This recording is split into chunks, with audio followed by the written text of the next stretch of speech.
sadly, it can get worse. The prices can go up even more.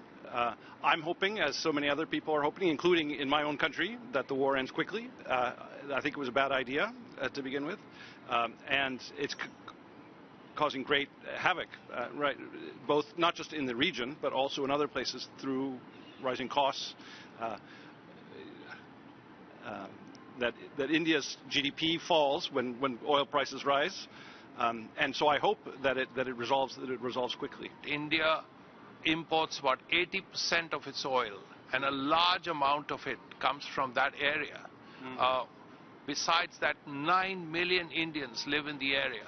Remittances are about $50 billion a year. That's a fair whack.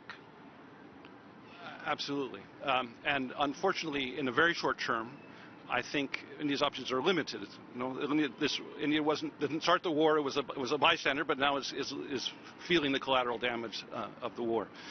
So to the extent that India can act, I think it's going to be more in the longer term, in reducing the reliance on foreign oil, in transitioning to greener sources of energy. In the long run, clearly, that's going to be a good idea, to be less reliant on oil as a resource and on the geopolitical situation, which may be unstable now for a while.